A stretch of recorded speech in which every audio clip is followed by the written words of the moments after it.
அர்ப்பணித்தேன் என்னையே. ஆராதனை துதி ஸ்தோத்திரங்கள் அப்பனே உமக்கு தந்தேன். ஆராதனை துதி ஸ்தோத்திரங்கள் அப்பனே உமக்கு தந்தேன். ஆராதனை ஆராதனை ஆராதனை ஆராதனை அன்பரீசுராஜனுக்கே, ஆவியான தேவனுக்கே, அன்பரீசுராஜனுக்கே, ஆவியான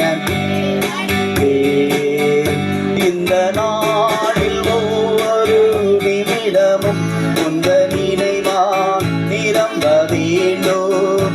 இந்த நாளில் ஒவ்வொரு நிமிடமும் உந்த நினைவால் நிரம்ப வேண்டும். என் வாயின் வார்த்தையெல்லாம் பிறக்காய மாற்ற வேண்டும்.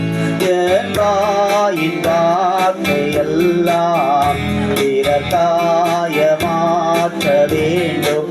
ஆராதனை ஆராதனை ஆராதனை ஆராதனை அன்பரீசுராஜனுக்கே, ஆவியான தேவனுக்கே, அன்பரீசுராஜனுக்கே, ஆவியான உந்தன் ஏக்கம் விருப்பமெல்லாம் என் இதய துடிப்பாக மாற்று. உந்தன் ஏக்கம் விருப்பமெல்லாம் என் இதய துடிப்பாக மாற்று. என் ஜீவ நாட்களெல்லாம் ஜப வீரன் என்று எழுதோ. என் ஜீவ நாட்களெல்லாம் ஜப வீரன் என்று எழுதோ. ஆராதனை ஆராதனை ஆராதனை ஆராதனை ஆராதனை ஆராதனை ஆராதனை ஆராதனை அன்பரீசுராஜனுக்கே, ஆவியான தேவனுக்கே, அன்பரீசுராஜனுக்கே, ஆவியான தேவனுக்கே. சுவிசேஷ வாரம் ஒன்றே என் சுமையாக மாற வேண்டும். சுவிசேஷ வாரம் ஒன்றே என் சுமையாக மாற வேண்டும். என் தேசமெல்லை எங்கு ஓம் நாமம் சொல்ல வேண்டும். என் தேசமெல்லை எங்கு ஓம் நாமம் சொல்ல வேண்டும். ஆராதனை ஆராதனை ஆராதனை ஆராதனை அன்பரீசுராஜனுக்கே, ஆவியான அன்பரீசுராஜனுக்கே, ஆவியான தேவனுக்கே. உமக்குகந்த தூய பலியால் இந்த உடலை ஒப்புக் கொடுத்தேன். உமக்குகந்த தூய பலியால் இந்த உடலை ஒப்புக் கொடுத்தேன். ஆட்கொண்டு என்னை நடத்து, அபிஷேகத்தாலே நிரப்பு. ஆட்கொண்டு என்னை நடத்து, அபிஷேகத்தாலே நிரப்பு. ஆராதனை ஆராதனை ஆராதனை ஆராதனை அன்பரீசுராஜனுக்கே, ஆவியான தேவனுக்கே, அன்பரீசுராஜனுக்கே, ஆவியான தேவனுக்கே,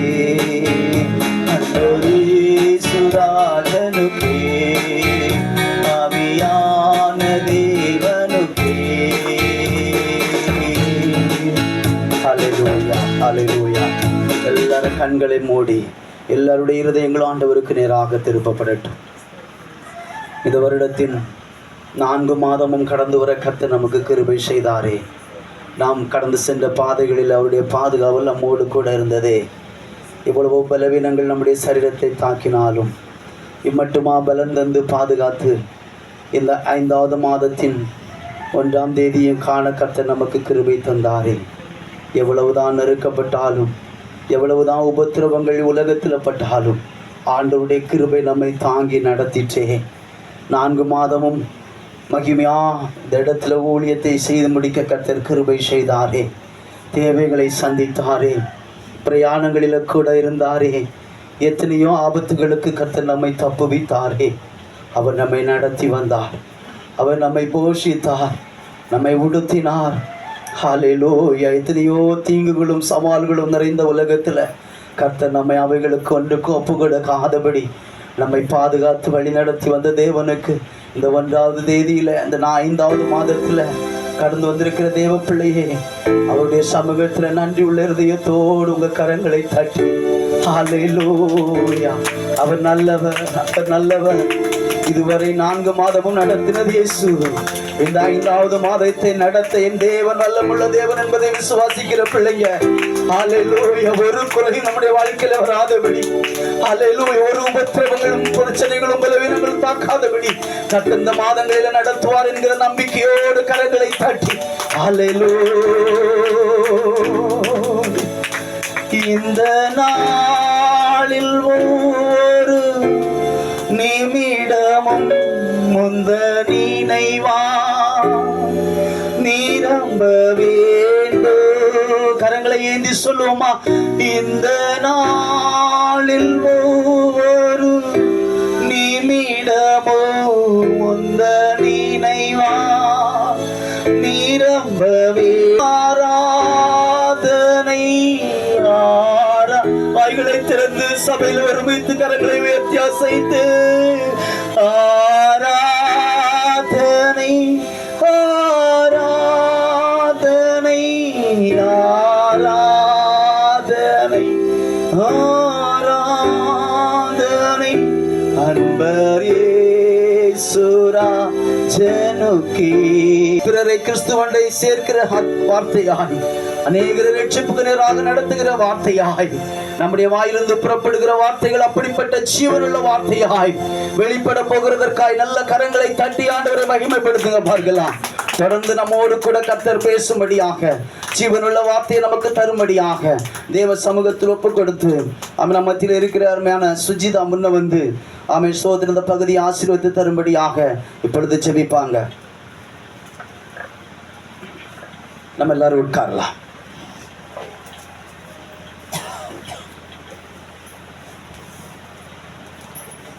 ஸ்தோத்திர ஏசப்பா. இந்த அதிகால நேரத்தில் எங்களை எல்லாம் குட்டி சேர்த்திடு, அதுக்காக நன்றி ஏசப்பா. ஏசப்பா, உங்கள் பாதத்தில் ஏசப்பா, இந்த மாதத்தில் ஏசப்பா எங்களுக்கு நல்ல அற்புதங்கள் நடக்கணும் ஏசப்பா.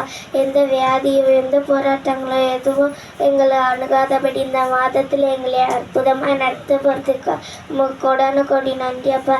இன்னைக்கு கொடுக்க போகிறதான இந்த மாதத்தின் வாக்கு தத்துவத்தை எங்களுக்கு ஆசீர்வதித்து தர போகிறதுக்காக நன்றி ஆண்டவரே. இன்றைக்குள்ள வாக்கு தத்துவம் எங்களுக்கு பிரயோஜனமாக இருக்கணும் அப்பா. ஏசப்பா ஏசப்பா, செய்தி பகுதி ஆசீர்வாதிங்க ஆண்டவரே, எங்களுக்கு ஆசீர்வாதமாக இருக்கணும் ஏசப்பா. எங்களுக்கு பிரயோஜனமாக இருக்க போகிறதுக்காக நன்றி ஆண்டவரே. வந்திருக்க ஒவ்வொருவரையும் பாதுகாத்துக்கொள்ளுங்க. இந்த மாதத்தில் அவங்களுக்கு ஏற்ற விடுதலை கொடுக்க போகிறதுக்காக உங்கள் கொடான கொடி ஸ்தோத்திரம் ஏசப்பா. இந்த வாக்கு தத்துவத்தை எங்களுக்கு ஆசீர்வதித்து போகிறதுக்காக எங்கள் கொடான கொடி ஸ்தோத்திரம் ஏசப்பா. எங்களை பொறுப்படுத்திக் கொள்ளுங்க ஆண்டவரே. மேற்பாதம் கெஞ்சி கேட்கிறேன் பரமபிதாவே, ஆமென். ஆமென். அல்லேலூயா, அல்லேலூயா. கர்த்தர் நல்லவர், அவர் கிருபை என்றும் உள்ளது. இதுவரை நம்மை நடத்தின தெய்வம் இந்த 5வது மாதத்திலும் அவர் நம்மை நல்ல வழியில் நடத்த அவர் வல்லமுள்ள தேவனாக இருக்கிறார். அல்லேலூயா சொல்லுங்க. அல்லேலூயா, ஸ்தோத்திரம். இந்த அதிகாலை ஜெபத்திலே வாக்குத்தத்தமான இந்த வாக்குத்தத்த ஜெபத்திலே, அருணோதய ஜெபத்திலே, இந்த 5வது மாதத்தின் 1ஆம் தேதி அதிகாலையிலே தேவ சமூகத்தில் கடந்து வந்தவங்கள் ஒவ்வொருவரையும் ஆண்டவராகிய இயேசு கிறிஸ்துவின் நாமத்தில் உங்களை வாழ்த்துகிறேன். கர்த்தர் உங்களை உங்கள் குடும்பங்களை இந்த மாதங்களில் நல்ல முறையில் ஆசீர்வாதமாய் நடத்த அவர் வல்லமுள்ள தேவனாக இருக்கிறார். அல்லேலூயா. நல்ல ஒரு கை தட்டு கொடுங்க இயேசுப்பாவுக்கு. உங்களை வாழ்த்துகிறேன். கர்த்தர் உங்களை ஆசீர்வதிக்கட்டும். பெரிய காரியங்களை இந்த மாதங்களில் கர்த்தர் உங்களுக்கு செய்வார். ஸ்தோத்திரம். இன்றைக்கு கொஞ்ச நேரம் ஒரு 15 நிமிஷம் நம்ம ஆண்டவருடைய வார்த்தையை கேட்க போகிறோம். எல்லாரும் கண் விழிப்பாக கவனமாய் நீங்கள் வார்த்தையை கேட்கும்படி உங்களை அன்போடு வேண்டிக் கொள்ளுகிறேன். ஸ்தோத்திரம். ஒவ்வொரு மாதமும் கர்த்தர் நம்மை நடத்தி வருகிறார். இந்த மாதத்தில் நம்மோடு கூட கர்த்தர் பேசுவாராக. முதலாவது நம்ம இன்றைக்கு கேட்க போகிற தலைப்பு, நம்மை பலப்படுத்துகிற இயேசு. அல்லேலூயா. நம்மை பலப்படுத்துகிற இயேசு. நல்ல கவனிங்க. பிலிப்பியர் 4ஆம் அதிகாரம் 3ஆம் வசனத்தை ஒருவர் எடுத்து சத்தமாக வாசிக்க பார்க்கலாம். பிலிப்பியர் 4ஆம் அதிகாரம் 13ஆம் வசனம். என்னை பலப்படுத்துகிற கிறிஸ்துவினாலே எல்லாவற்றையும் செய்ய எனக்கு பலன் உண்டு. என்னை பலப்படுத்துகிற கிறிஸ்துவினாலே எல்லாவற்றையும் செய்ய எனக்கு பலன் உண்டு என்று சொல்லி வேதத்தில் நம்ம வாசிக்க முடிகிறது. ஸ்தோத்திரம். எனக்கு அருமையான தேவ பிள்ளைகளே, அப்போஸ்தலனாகிய பவுல், தேவனுடைய ஊழியக்காரனாகிய பவுல் பிலிப்பு பட்டணத்தில் இருக்கிற பரிசுத்தவான்களுக்கும் கண்காணிகளுக்கும் உதவிக்காரர்களுக்கும் எழுதின வார்த்தையை நம்ம இங்கே கவனிக்க முடிகிறது. ஸ்தோத்திரம். இந்த உலகத்தில் வாழ்கிற ஒவ்வொருவரும் நம்முடைய கடமைகள், வேலைகள், ஊழியங்கள் செய்ய நமக்கு இந்த பலன் தேவைப்படுகிறது. ஹல்லேலூயா. ஒவ்வொரு மனிதனுக்கும், அது உலகத்தில் பிறந்த ஒவ்வொரு மனுஷனுக்கும் மனுஷிக்கும் இவ்வுலகத்தில் நம்ம ஒவ்வொருவரும் செய்ய வேண்டிய கடமைகளை, ஊழியங்களை, நம்முடைய பிரயாசங்கள், நம்முடைய உழைப்புகள், இவைகள் எல்லாவற்றுக்கும் செய்வதற்கான பலன் நமக்கு தேவைப்படுகிறது. இந்த பலன் யாரால் வரும்? கர்த்தரால் வரும். ஹல்லேலூயா சொல்லுங்க. ஹல்லேலூயா. ஆமென். ஸ்தோத்திரம். அந்த பலனை கர்த்தரிடத்திலிருந்து பெற்றுக்கொண்டால், ஸ்தோத்திரம், அந்த பலனை, ஆமென், ஸ்தோத்திரம், அந்த பலனுக்கு விரோதமாக எந்த சத்ருவும் செயல்பட முடியாது. எந்த மனுஷனும் தடை பண்ண முடியாது. நம்முடைய மாம்சமும் அதை தடை பண்ண முடியாது. ஹல்லேலூயா. ஆமென். ஸ்தோத்திரம். நம்முடைய பலன், நம்முடைய வாழ்க்கையில் தருகிற பலன், இவ்வுலகத்தை மேற்கொள்ளுகிற பலன், இவ்வுலக போராட்டங்களை ஜெயிக்கிற பலன், இவ்வுலக மனுஷ கிரியைகளை, மனுஷ சவால்களை ஜெயிக்கிற பலன் பரலோகத்திலிருந்து நம் தேவன் தந்தாரானால் அதை எந்த சத்துருவாலும் தடை பண்ண முடியாது. எந்த மனுஷிக வல்லமையினாலும் தடை பண்ண முடியாது. எந்த, ஆமென், ஸ்தோத்திரம், எந்த மாம்ச கிரியைகளினாலும் அதை தடை பண்ணவே முடியாது. ஹல்லேலூயா. இன்றைக்கு கர்த்தர் இந்த மாதத்தில் 1ஆம் தேதியில் உங்களோடு கூட பேசுகிறார். ஸ்தோத்திரம். உங்களை பலப்படுத்துகிற இயேசு நானே. ஹல்லேலூயா. உங்களை ஆரோக்கியப்படுத்த, உங்களை பலப்படுத்த, இந்த மாதங்களில் ஊழியம் செய்ய, ஆமென், ஸ்தோத்திரம், நம்முடைய பிரயாசங்கள் எல்லாவற்றிலும் நல்ல முறையில் செயல்படுத்த கர்த்தர் நமக்கு பரலோகத்திலிருந்து பலன் தர இந்த மாதங்களில் அவர் ஜீவனுள்ள தேவனாய் இருக்கிறார். ஹல்லேலூயா. ஸ்தோத்திரம். முதலாவது, இயேசு யாருக்கு பலன் தருகிறார்? ஒரு வார்த்தை மட்டும் நம்ம கவனிச்சுட்டு ஆமென், ஸ்தோத்திரம், ஜெபித்து முடிக்க போகிறோம். முதலாவது, இயேசு யாருக்கு பலன் தருகிறார்? சோர்ந்து போகிறவர்களுக்கு இயேசு பலன் தருகிறவராக இருக்கிறார். அல்லேலூயா.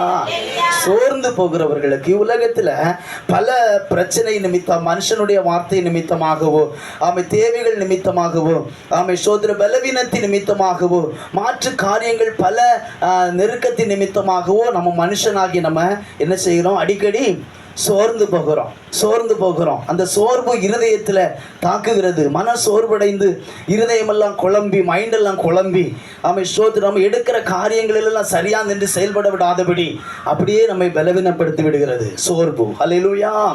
சோர்வு ஒரு மனுஷனுடைய வாழ்க்கையில குறுக்கிடுவேன் ஆனால், சோர்வு ஒரு மனுஷனுடைய வாழ்க்கையை கடந்து வருமையானால், அந்த வாழ்க்கை, மனுஷனுடைய வாழ்க்கை தைரியமாக ஒரு காரியத்தை செயல்படுத்தவே முடியவே முடியாது. அல்லேலூயா. சோதி எவ்வளவு பெரிய பலசாலியா இருந்தாலும் சரி, எவ்வளவு பெரிய ஐஸ்வர்யவனாக இருந்தாலும் சரி, எவ்வளவு பெரிய சம்பாத்தியம் உள்ளவனாக இருந்தாலும் சரி, அவனுடைய வாழ்க்கையில், அவனுடைய சரீரத்தில், அவனுடைய இருதயத்தில் சோர்வு உண்டாகுமாயானால் அவன் வாழ்க்கையில் சரியான முறையில் எழுந்தேறவே முடியாது. அவன் சோர்வு முகத்தில் காமிக்கும். அவனுடைய முகத்தை பார்க்கும்போது ஒரு பிரகாசம் இருக்காது, துக்க முகமாக இருக்கும். அல்லேலூயா சொல்லுங்க. அல்லேலூயா சொல்லுங்க. அவன் முகத்தில் ஒரு பொலிவு இருக்காது. எப்பவும் துக்க முகத்தோடு சோர்ந்து போயே இருப்பான். அவனை தனியாக கூப்பிட்டு கேட்கும்போது தான் அவருடைய வாழ்க்கையை குறித்து சொல்லும்போது தான் அவன் வாழ்க்கையில் சோர்வு ஆட்கொண்டு இருக்கிறது என்பதை நம்ம கண்டுபிடிக்க முடியும். அல்லேலூயா, ஸ்தோத்திரம். பல விதங்களில் ஒரு மனுஷனை சோர்வு தாக்குகிறது. ஆனால் இன்றைக்கு நம்ம வேதத்திலிருந்து அந்த சோர்வு ஒரு மனுஷனை எப்படி எதன் நிமித்தமாக சோர்வு உண்டாகிற்று, அந்த மனுஷன் எப்படிப்பட்டவன் என்பதை நம்ம ஒரு 10 நிமிஷத்தில் நம்ம தியானித்து ஜெபித்து நம்ம முடிக்க போகிறோம். நல்ல கவனிக்க. 1 ராஜாக்கள் புஸ்தகம் 19வது அதிகாரம் 4வது வசனத்தை ஒருவர் வாசிக்கலாமா? 1 ராஜாக்கள் 19வது அதிகாரம் 4வது வசனம். ஸ்தோத்திரம். நானே வாசிக்கிறேன், கவனிங்க. அவன் வனாந்திரத்தில் ஒரு நாள் பிரயாணம் போய் ஒரு சூரை செடியின் கீழ் உட்கார்ந்து தான் சாக வேண்டும் என்று கோரி, போதும் கர்த்தாவே, என் ஆத்துமாவை எடுத்துக்கொள்ளும், நான் என் பிதாக்களை பார்க்கிலும் நல்லவன் அல்ல என்று சொல்லி. அல்லேலூயா, ஸ்தோத்திரம். இங்க ஒரு மனுஷனை குறித்து வேதம் சொல்லுகிறது. அவன் வனாந்திரத்தில் ஒரு நாள் பிரயாணம் பண்ணினான். வனாந்திரம் என்றால் என்ன என்று நான் உங்களுக்கு ஓரளவு சொல்லி தந்திருக்கிறேன். அல்லேலூயா. அவன் வனாந்திரத்தில் ஒரு மனுஷன் சோர்வு உண்டாயிட்டு அந்த மனுஷனுடைய எண்ணமும் ஏக்கமும் விருப்பம் எங்க போகும்? வனாந்திரத்தை தேடி போகும். அல்லேலூயா சொல்லுங்க. அல்லேலூயா. இந்த மனுஷன் ஒரு நாள் பிரயாணம் பண்ணி இருக்கிறான். இன்றைக்கு போல வாகனங்கள் வசதிகள் இல்லை, நடந்தே போயிருக்கிறான். சோர்வு அவனை ஆட்கொண்டது நிமித்தமாக அவனுடைய இருதயத்தில், அவனுடைய எண்ணத்தில் எங்கே போகணும்னு தோணிச்சு? வனாந்திரத்துக்கு போகணும். வனாந்திரத்துக்கு போகிறது மட்டுமல்ல, அவனுடைய வாழ்க்கையில ஒரு சூரை செடியின் கீழ் உட்கார்ந்தான். வனாந்திரத்தில் என்ன செடி தான் உண்டு? சூரைச்செடி. சூரைச்செடி கேள்விப்பட்டிருக்கிறீங்களா? எல்லாம் வனாந்திரத்தில் முள் செடிகள் தான் இருக்கும். அல்லேலூயா. மழை இல்லாத நேரத்திலும் அந்த செடி என்ன செய்யும்? பச்சையாக இருக்கும். முட்கள் நிறைந்த அனுபவத்தை தேடி போகிறான். அப்போ ஒரு மனுஷனுடைய வாழ்க்கையில், ஒரு மனுஷியுடைய வாழ்க்கையில், ஒரு குடும்பமாய் வாழ்கிற ஜீவிதமாக வாழ்கிற ஒவ்வொருடைய வாழ்க்கையிலும் இப்படிப்பட்ட சோர்வு வரும்போது அவனுடைய எண்ணமும் அவனுடைய சிந்தை எதை தேடி ஓடுகிறது? முள்கள் நிறைந்த ஒரு அனுபவத்தை தேடி ஓடுகிறது. அல்லேலூயா. அவன் வாழ்க்கை முள் நிறைந்ததாக காணப்படுகிறது, நெருக்கம் நிறைந்ததாக காணப்படுகிறது. இப்போ இந்த மனுஷன் முள் செடி, சூறை செடியின் கீழே படுத்திருந்தான். இதுக்கு முன்னால் நல்ல ஒரு இடத்துல படுத்திருப்பான். அல்லேலூயா. நல்ல ஒரு வாழ்க்கை வாழ்ந்திருப்பான், நல்ல ஒரு ஜீவிதத்தில் இருந்திருப்பான், நல்ல மனுஷர்களை சந்தித்திருப்பான். இங்கு மனுஷனை சந்திக்க முடியாத, ஒரு மனுஷனும் இல்லாத இடத்துல சூறை செடி, முள் செடிக்கு கீழே போய் படுத்து நித்திரை பண்ணுகிறான். அவன் சொல்லுகிறான், சோதரர் என்ன சொல்லுகிறான்னு பாருங்க. தான் சாக வேண்டும் என்று கோரி, போதும் கர்த்தாவே, என் ஆத்துமாவை எடுத்துக்கொள்ளும். அடிக்கடி நம்முடைய வாழ்க்கையிலும் இப்படிப்பட்ட வார்த்தைகள் எழும்போது உண்டு, சிந்திக்கிறது உண்டு. ஏன் நம்முடைய வாழ்க்கையில் பயங்கரமான உபத்திரவங்களும் போராட்டங்களும் பலவீனங்களும் கஷ்டங்களும் கண்ணீர்களும் செயல்படும் போது நம்முடைய வாழ்க்கையிலும் சில நேரங்களில் எப்படிப்பட்ட தீர்மானங்கள் எடுத்தது உண்டு, முடிவு எடுத்தது உண்டு. போதும், நான் இந்த உலகத்தில் வாழ்ந்து என்னத்தை காண்றேன்? இந்த உலகத்தில் ஜீவித்து என்ன பிரயோஜனம்? என் புருஷனுக்கும் பிரயோஜனம் இல்லை, என் பிள்ளைகளுக்கும் பிரயோஜனம் இல்லை, என் மனைவிக்கும் பிரயோஜனம் இல்லை, சொந்தங்களுக்கும் பிரயோஜனம் இல்லை. பிரயோஜனம் இல்லாத ஒரு வாழ்க்கையில் நான் வாழ்ந்து கொண்டிருக்கிறேன். எதற்கு ஆண்டவரே இந்த உலகத்தில் நான் வாழ்ந்து என்னத்தை சாதிக்க போகிறேன்? போதும், இவ்வளவு நாள் வாழ்ந்தது போதும், நான் சாகணும், என் வாழ்க்கையை முடிச்சு கொள்கிறேன். ஏதாவது என் ஜீவிதத்தில் என்னுடைய ஜீவிதத்தை எடுத்துகிட்டு போயிருங்க ஏசப்பா என்று சொல்லி பல தடவை நம்ம யோசித்தது உண்டு, சிந்தித்தது உண்டு. இந்த இடத்துல வந்திருக்கிற பிள்ளைகள் கூட யோசித்திருக்கிறீங்க, சிந்தித்திருக்கிறீங்க. அல்லேலூயா. அதே போல தான் இந்த மனுஷனுடைய வாழ்க்கையில் சோர்வு வந்தது நிமித்தமாக முள்செடியை தேடி ஓடினான், வனாந்திரத்தை தேடி ஓடினான். இப்போ அங்கே போய் இருந்து சொல்கிறான், நான் சாகணும், போதும் போதும் கர்த்தாவே, உலகத்தில் வாழ்ந்து கொண்டிருந்த வாழ்க்கை போதும், ஓடின ஓட்டம் போதும், என் ஜீவனை எடுத்துக்கொள்ளும் என்று சொல்லி தேவனிடத்தில் முறையிடுகிறத நம்ம பார்க்கிறோம். அப்போ ஒரு மனுஷனுடைய வாழ்க்கையில் சோர்வு வருமே ஆனால் இப்படிப்பட்ட நிலைமைக்கு நேராக கொண்டு போகிறது, உண்மையாகவே இந்த நிலைமைக்கு கொண்டு போகிறது சகஜம்தான். அல்லேலூயா. சோதரன் இவன் எப்படிப்பட்ட மனுஷனா? இவருடைய பெயர் சோதரன் எலியா ஒரு தீர்க்கதரிசி, தேவனுடைய வாயோடு இருந்து பேசுகிற ஒரு மனுஷன், அநேக அற்புதங்களை செய்த ஒரு மனுஷன். அல்லேலூயா. வல்லமையாய் பயன்பட்டு கொண்டிருந்த ஒரு மனுஷன். ஸ்தோத்திரம். வானத்தில் இருந்து அக்கினியை இறக்கின ஒரு மனுஷன். அல்லேலூயா. ஜெபித்தான், வானத்திலிருந்து அக்கினி இறங்கி பலிபீடத்தில் அக்கினியில் விழுந்து அவன் பலியை எரித்து போட்டது. அந்த பாகால் தீர்க்கதரிசிகள் எல்லாம் கூப்பிட்டு பார்த்தாங்க. முதலாவது ஒரு தெய்வமும் அதற்கு பதில் கொடுக்கவே இல்லை. ஸ்தோத்திரம். எலியாதி எல்லாரும் அந்த பாகால் தீர்க்கதரிசிகள் தோற்று போனார்கள். ஆனால் உண்மையான யெகோவா தெய்வத்தை ஆராதித்த எலியா தீர்க்கதரிசி, தேவனுடைய வாயாக இருந்து செயல்பட்ட எலியா தீர்க்கதரிசி ஒரே ஒரு ஜெபத்தை பண்ணினான். வானத்திலிருந்து தேவன் அக்கினி இறக்கி அத்தனை பாகாலுடைய தீர்க்கதரிசிகளை வெட்கப்படுத்தும்படியாக பலிபீடத்தில் அக்கினியை வர பண்ணி ஜெயம் எடுத்த ஒரு எலியா தீர்க்கதரிசியாக அந்த நாட்களில் இந்த எலியா வெளிப்பட்டிருந்தார். அல்லேலூயா. அப்படி வல்லமையா பயன்பட்டு கொண்டிருந்த ஒரு மனுஷனுடைய வாழ்க்கையில ஏன் இப்படிப்பட்ட ஒரு சோர்வு வந்தது? ஏன் இப்படிப்பட்ட ஒரு நெருக்கம் வந்தது? நம்முடைய வாழ்க்கையில கூட ஒரு காலத்துல வைராக்கியமாய் நம்ம தேவ சமூகத்துல நெருங்கி இருக்கலாம், ஆராதிக்க முற்படலாம். ஆனாலும் ஏன் நம்முடைய வாழ்க்கையில் இந்த ஒரு சோர்வு வந்தது என்று சொல்லி பயங்கரமான கேள்வி உங்க வாழ்க்கையில வந்து கொண்டிருக்கலாம். ஆனா இந்த எலியா தீர்க்கதரிசி எதன் மூலமாக, எலியா தீர்க்கதரிசி இப்படிப்பட்ட தீர்க்கதரிசிக்கு எதன் நிமித்தமாக ஒரு சோர்வு வந்தது என்று சொல்லி பார்க்குமானால், சோதர 2ஆம் அதிகாரத்தை 19ஆம் அதிகாரம் 2ஆம் வசனத்தை ஒருவர் எடுத்து வாசிக்கும் போது அங்கே சொல்லப்பட்டிருக்கிறது பாருங்க. அப்பொழுது யேசபேல் எலியாவினிடத்தில் ஆள் அனுப்பி அவர்களில் ஒவ்வொருவனுடைய பிராணனுக்கு செய்யப்பட்டது போல நான் நாளை இந்நேரத்தில் உன் பிராணனுக்கு செய்யாதே போனால் தேவர்கள் அதற்கு சரியாகவும் அதற்கு அதிகமாகவும் எனக்கு செய்ய கடவர்கள் என்று சொல்லி சொன்னால், அடுத்த வசனம், அவனுக்கு அது தெரிந்தபோது எழுந்து தன் பிராணனை காக்க யூதாவை சேர்ந்த பெயர்சபாவுக்கு புறப்பட்டு போய் தன் வேலைக்காரனை அங்கேயே நிறுத்திவிட்டான். அல்லேலூயா. உண்மையாகவே அவன் வல்லமையான ஒரு தீர்க்கதரிசி. பாருங்க, ஒரு ஏசபேல் ஆகாப் ராஜாவினுடைய மனைவி, ராணி. ஒரு ஏசபேல் சொன்ன வார்த்தை நிமித்தமா பிராணன் என்ன? தன்னுடைய ஜீவன். இதற்கு முந்தின அதிகாரத்துல நம்ம வாசித்து பார்க்கும்போது, ஸ்தோத்திரம், பாகால் தீர்க்கதரிசிகள், அந்நிய ஆராதனை என்று அந்நிய செயல்பாடுகளை வழிபடுகிற தீர்க்கதரிசிகள் அத்தனை பேரையும் கீசோன் ஆற்றண்டையிலே என்ன செய்தான்? எலியா தீர்க்கதரிசி வெட்டி கொன்னான்.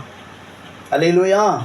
ஸ்தோத்திரம். இதை கேள்விப்பட்ட ஏசபேல் சொல்றா, நாளைக்கு இந்நேரத்தில் உன் ஜீவனை நான் எடுப்பேன், உன் பிராணை நான் எடுப்பேன். எலியாவுக்கு விரோதமாக எழும்புகிற ஒரு பெண், ஒரு தீர்க்கதரிசிக்கு விரோதமா, ஒரு தேவனுடைய பிள்ளைக்கு விரோதமா. இப்போ ஒரே ஒரு வார்த்தையை இவன் கேள்விப்படுகிறான். கேள்விப்பட்ட உடனே அவன் எப்படிப்பட்டவன் என்பதை தன்னே மறந்து, நான் யாருடைய பணியை செய்கிறேன் என்பதை கூட நினையாமல், இப்போ ஒரே ஒரு மனுஷனுடைய வார்த்தையை கேட்டு, ஒரு பெண்ணினுடைய வார்த்தையை கேட்டு அவன் இருதயம் சோர்ந்து போகிறது. அல்லேலூயா சொல்லுங்க. அல்லேலூயா. சில நேரங்களில் ஸ்தோத்திரம், முதலாவது நம்ம என்ன கேட்டோம்? சோர்ந்து போகிறவர்களுக்கு பலன் கொடுக்கிறார். முதலாவது இயேசு யாருக்கு பலன் கொடுக்கிறார்? சோர்ந்து போகிறவர்களுக்கு. இந்த சோர்வு எது நிமித்தம் அவருக்கு வந்தது? இந்த மனுஷனுக்கு ஒரு பெண்ணினுடைய வார்த்தை நிமித்தமாக வந்தது. அல்லேலூயா. ஸோ நம்முடைய வாழ்க்கையில் சில மனுஷங்க பேசுகிறது நிமித்தமான சோர்வு வரும். தன்னை சரியாக புரிஞ்சு கொள்ளாதபடி, தன்னை சரியாக அறிந்து கொள்ளாதபடி, திடீரென்று சொல்லி நமக்கு விரோதமாக பேசுகிற வார்த்தைகள், நமக்கு விரோதமாக அருவருத்த வார்த்தைகள், இதெல்லாம் பேசுனது நிமித்தமாக, நம்முடைய காதில் கேட்டது நிமித்தமாக இப்படிப்பட்ட சோர்வுகள் எல்லாம் வந்து உங்கள் வாழ்க்கையில் வந்தது உண்டு. அல்லேலூயா. ஸ்தோத்திரம். இப்படிப்பட்ட மனித வார்த்தை நிமித்தமான வந்த சோர்வு நிமித்தமாக இந்த எலியா தன்னையே அழித்து கொள்ள வேண்டும் என்று சொல்லி வனாந்திரத்தை தேடி ஓடி அழிந்து போக முற்பட்டான். அல்லேலூயா. எனக்கு அருமையான தெய்வ பிள்ளைகளே, இன்றைக்கு உங்களோடு கர்த்தர் பேசுகிறார், நம்மை பலப்படுத்துகிற இயேசு. அல்லேலூயா. மனுஷ வார்த்தையை கேட்டு சோர்ந்து போனீர்களா? உங்களோடு கூட இருந்து உங்களுக்கு ஆதரவாக இருக்க வேண்டிய, உங்களை பலப்படுத்த வேண்டிய, உங்களை ஊக்குவிக்க வேண்டிய மனுஷன் நிமித்தமாக வந்த வார்த்தையின் மூலமாக நீங்கள் சோர்ந்து போனீங்களா? ஐயோ, நாங்கள் இவங்க இப்படி பேசுவாங்கன்னு நான் நினைக்கலையே, எனக்கு ஆதரவாக இருக்க வேண்டியவங்களே எனக்கு விரோதமாக பேசுகிறாங்களே, என் துணையாக இருக்க வேண்டியவங்களே எனக்கு விரோதமாக பேசுகிறாங்களே, இது நிமித்தமாக என் இருதயம் வேதனைப்படுகிறதே என்று சொல்லி அதன் நிமித்தமான வந்த சோர்வு போதும், இனி என்ன வாழ்க்கை என்கிற ஒரு அனுபவத்துக்கு நேராக வனாந்தரத்தை தேடி ஓடிக்கொண்டிருக்கிற தெய்வ பிள்ளையே, கர்த்தர் உன்னை அவைகளிலிருந்து பலப்படுத்துகிற என் இயேசு வல்லமுள்ள தேவனாக இருக்கிறார். அல்லேலூயா.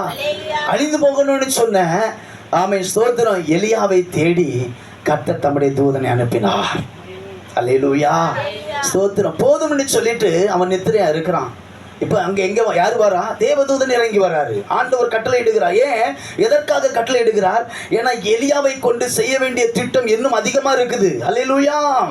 சோதரன், நீங்கள் கூட போதும்னு சொல்லி இருந்து உங்கள் வாழ்க்கையை கெடுத்து விடுவதற்கு, உங்கள் ஜப ஜீவிதத்தை கெடுப்பதற்கு, உங்கள் ஜப வாழ்க்கை கெடுப்பதற்கு, உங்கள் ஆராதனையை கெடுப்பதற்கு, தேவ திட்டத்தை கெடுப்பதற்கு இப்படிப்பட்ட சில போராட்டங்கள் உங்களை சுற்றிலுமே எழும்பும்.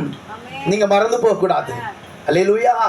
மனுஷ வார்த்தையை கேட்டு அழிந்து போகாதுங்க. மனுஷ வார்த்தையை கேட்டு சோர்ந்து போகாதுங்க. நீங்க எழும்ப வேண்டிய நாள், ஆமென், சோதனை இதுவே. அல்லேலூயா. தேவ திட்டம் உங்களில் என்ன இருக்குது?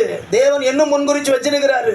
அதனால நீங்க மூளை அறிவில போய் சிந்தித்து உங்க ஜீவிதத்தை, உங்க ஆவிக்குரிய வாழ்க்கையை கெடுத்து போடாதுங்க. அல்லேலூயா. சோதனை. அப்போ தேவன் என்னுடைய மேல வைத்திருந்த திட்டம் முடிந்ததுன்னு சொல்லி எலியா சாவதற்காக முள்செடிக்கில படுத்திருக்கும் போது, இல்ல மகனே, இல்ல மகனே, இன்னும் ஒன்றை கொண்டு செய்ய வேண்டிய காரியம் அதிகமாக இருக்குது. அதனால பரலோகத்திலிருந்து தேவதூதனுக்கு கட்டளையிட்டு, தேவதூதன் எலியாவை பார்த்து தட்டி, எலியாவை தட்டி எழுப்பி, அவன் சோதனை எழுந்திரு என்று சொல்லி அவன் சோதரம் ஒரு அந்த வசனம் அழகாக சொல்லி இருக்கிறது. பாருங்க, வாசிங்க பார்க்கலாம்.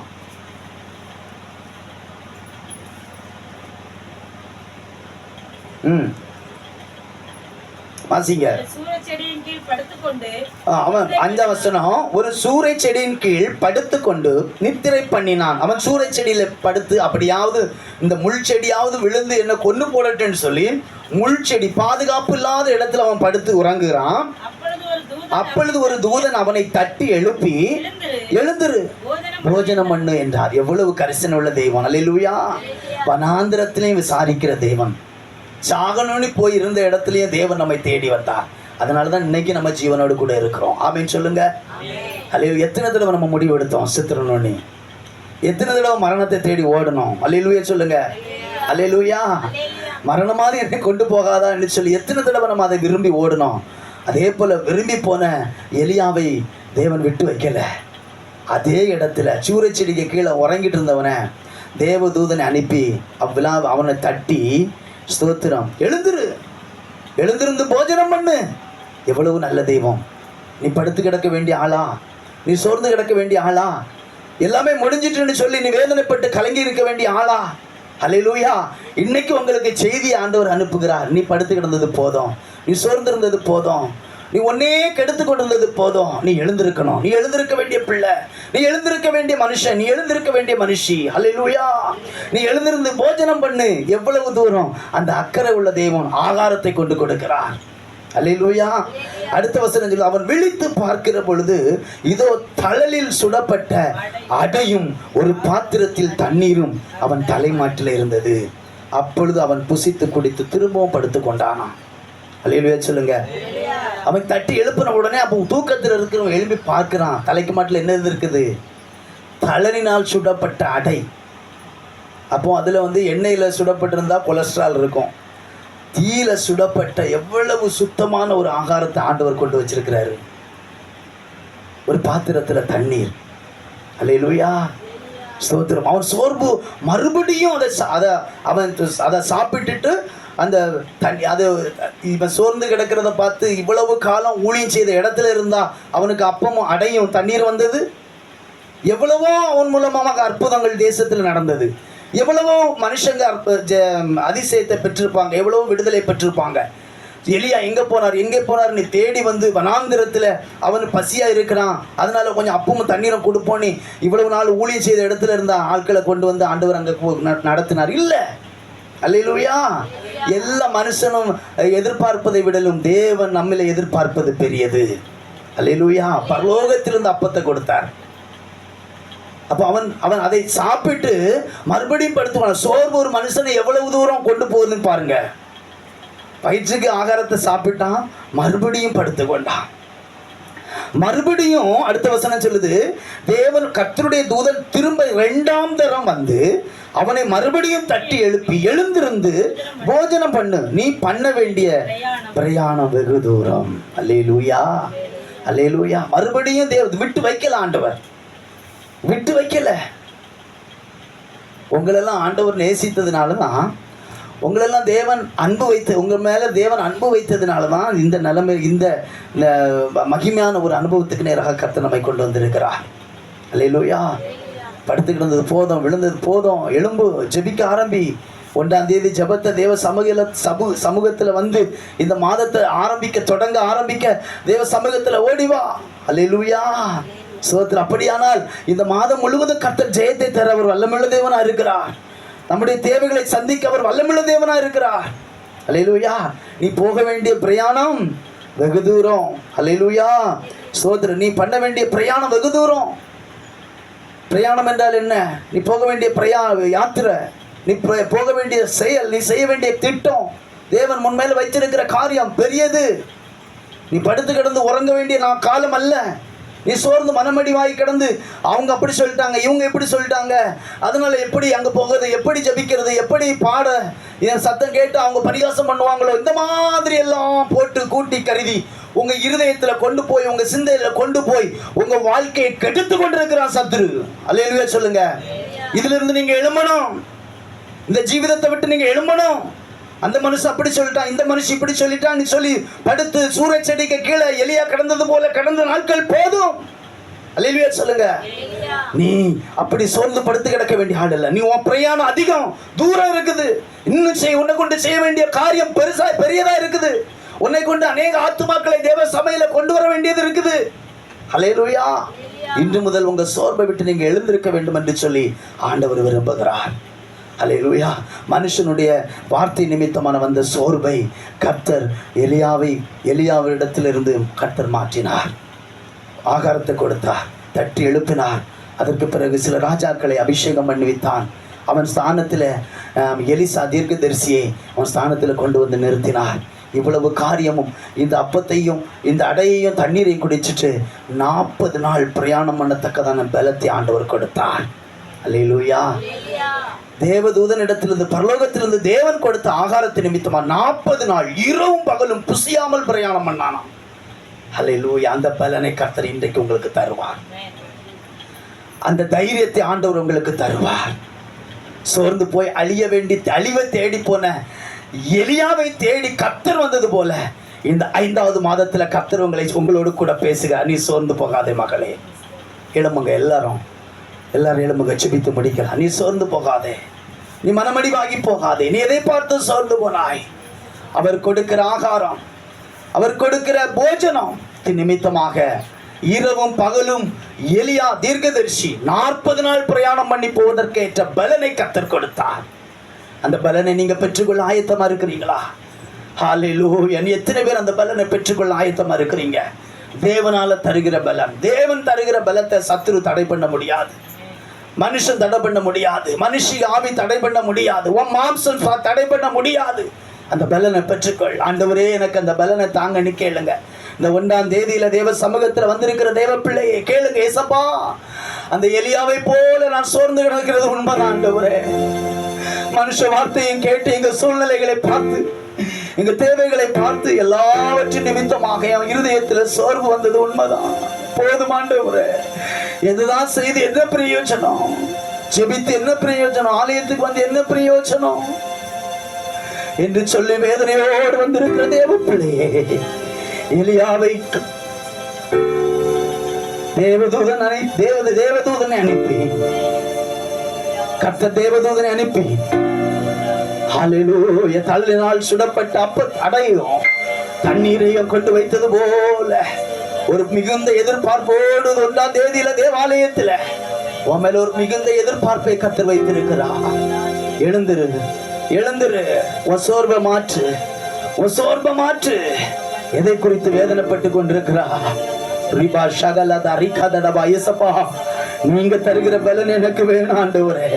எத்தனை பேர் கேட்க போகிறீங்க இந்த மாதத்துல? உங்க பலன் என்ன வேணும் தாங்கணும், உங்க பலன் என்னை தாங்கணும். ஊழியத்துல உங்க பலன் எங்களுக்கு வேணும் ஏசப்பா. எங்க குடும்ப வாழ்க்கையில உங்க பலன் வேணும்.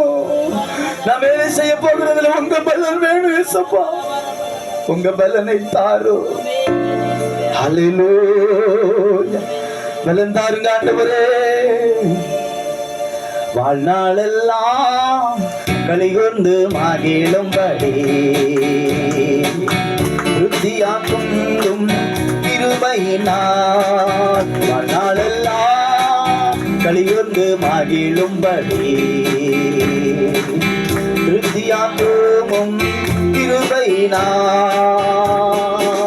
புகலிடம் நீரே பூமி நீரே அடைக்கலம் நீரே தலைமுறை தோறும் உலகம் நீரே அடைக்கலம் நீரே தலைமுறை தோறும் நல்லவரே வல்லவரே நன்றியையா நாள் முழுதோ நல்லவரே வல்லவரே நன்றியையா நாள் முழுதோ வாழ்நாளெல்லாம் களிகொண்டு மகிழும்படி திருப்தியாக்கும் கிருபையினால் துன்பத்தை கண்ட நாட்களுக்கு ஈடாக என்னை மகிழ செய்யும் துன்பத்தை கண்ட நாட்களுக்கு ஈடாக என்னை மகிழ செய்யும் நல்லவரே வல்லவரே நன்றியையா நாள் முழுதோ நல்லவரே நல்லவரே நன்றியையா நாள் முழுதோ வாழ்நாளெல்லாம் களிகொண்டு மகிழும்படி திருப்தியாக்கும் கிருபையினால் வாழ்நாளெல்லாம் களிகொண்டு மகிழும்படி திருப்தியாக்கும் கிருபையினால். எத்தனை பேர் ஆண்டவரிடத்திலிருந்து பலனை கேட்க ஆயத்தமா இருக்கிறீங்க? சோர்ந்து போன எங்களுக்கு பலன் தாங்க ஏசப்பா. சோர்வு நிமித்தமா நான் பலவீனப்பட்டிருக்கிறேன், பாதிக்கப்பட்டிருக்கிறேன், நிந்தை அனுபவித்துக் கொண்டிருக்கிறேன் ஏசப்பா. அந்த எலியாவை நீ போஷித்தது போல எங்களை போஷிக்க என் தேவன் எங்களோடு கூட பேசி இருக்கிறேன். இந்த மாதம் முழுவதுமாக உங்க பலனை எதிர்பார்க்கிறேன். எங்களுக்கு அந்த பலனை தாருன்னு சொல்ற உங்க தேவ சமூகத்துல கையை உயர்த்தி ஒப்பு கொடுங்க. நான் உங்களுக்காக ஜெபிக்கிறேன். ஆண்டவரே, சர்வ வல்லமுள்ள தகப்பனே, உடைய சமூகத்துல கரங்களை உயர்த்தி ஒப்பு கொடுத்த உடைய பிள்ளைகளுக்காக ஜெபிக்கிறேன். நீர் பலப்படுத்துகிற இயேசு, எங்களை பலப்படுத்துகிற தெய்வம். ஆண்டவரே, மனுஷன் நிமித்தமாக சோர்ந்து போயிருந்த சூரிய செடிக்கை கீழேயாவது செத்து போகலாம் என்று சொல்லி வனாந்தரத்தை தேடி ஓடின எலியாவை கரிசனை கொண்டு எலியாவை தேடி அவனை போஷித்து 40 நாள் இரவும் பகலும் பிரயாணம் பண்ணத்தக்கதான பலனை கொடுத்து அவனை உற்சாகப்படுத்தின, அவனை மறுபடியும் ஊழியம் செய்ய வைத்த சர்வ வல்லமுள்ள தேவன் மறுபடியும் உடைய பிள்ளைகள் இருக்கிற சோம்பிலிருந்து எழுந்திருப்பார்களாக, இருக்கிற பலவீனத்திலிருந்து பலன் கொள்வார்களாக. அற்புதங்கள் நடக்கட்டும் இயேசுவின் நாமத்தினாலே. ஒவ்வொருடைய கரங்களை கர்த்தர் பற்றி பிடித்துக் கொள்ளும். குடும்பங்களுக்குள் அற்புதங்கள் அடையாளங்கள் இந்த மாதங்களில் நடப்பதாக. இந்த மாதத்திற்குரிய பலன், சுகம், ஆரோக்கியம், சமாதானம், விடுதலையை கொடுப்பீராக. வீடுகளுக்குள்ள சந்தோஷம் உண்டாவதாக, வீடுகளுக்குள்ள மகிழ்ச்சி உண்டாவதாக. போதிய வருமானங்களை கர்த்தர் கொடுத்து உம்முடைய ஜனங்களை உயர்த்துவீராக. குடும்பங்களுக்குள்ள ஒரு குறைவும் இல்லாதபடி இந்த மாதங்களில் நிறைவான ஆசீர்வாதங்களை கர்த்தர் கொடுத்து நன்மையினால நிரப்பி உயர்த்துவீராக என்று சொல்லி செபிக்கிறேன். எல்லா தீமைகளும் விலகட்டும், சூழ்ச்சிகளும் தந்திரங்களும் மனுஷ சவால்களும் பெய்வதாக. அற்புதங்களை பெற்றுக் கொள்ளட்டும், சகலமும் நன்மைக்கு ஏதுவாக மாறட்டும். ஒவ்வொரு நாளுடைய தேவைகளை சந்தியும். இந்த ஊழியத்தை இந்த மாதத்துல நல்ல முறையில செய்ய எங்களுக்கு கிருபை தாரும், பலப்படுத்தும். ஜெபத்தை கேட்டீரே, உமக்கு நன்றி. தாழ்த்துகிறோம், இயேசுவின் நாமத்தில் ஜெபிக்கிறோம் நல்ல பிதாவே. நாத்துமாவே கர்த்தரை ஸ்தோத்திரி, முழு உள்ளமே உடைய பரிசுத்த நாமத்தை ஸ்தோத்திரி. நாத்துமாவே கர்த்தரை ஸ்தோத்திரி, கர்த்தர் செய்த சகல உபகாரங்களை மறவாதே. ஆமென். ஆசீர்வாதம் நம்முடைய ஆண்டவராகிய இயேசு கிறிஸ்துவின் கிருபையும் பிதாவாகிய தேவனுடைய அன்பும் பரிசுத்த ஆவியானுடைய ஐக்கியம், சமாதானம், விடுதலையும் இன்றும் என்றும் எப்பொழுதும் நம்மோடும், நம்முடைய குடும்பத்தாரோடும், நம்முடைய தேசத்தாரோடும், சபையோடும், அத்தனை பரிசுத்தவான்களோடும் இன்றும் என்றும் எப்பொழுதும் நிலைத்திருப்பதாக. ஆமென். அல்லேலூயா.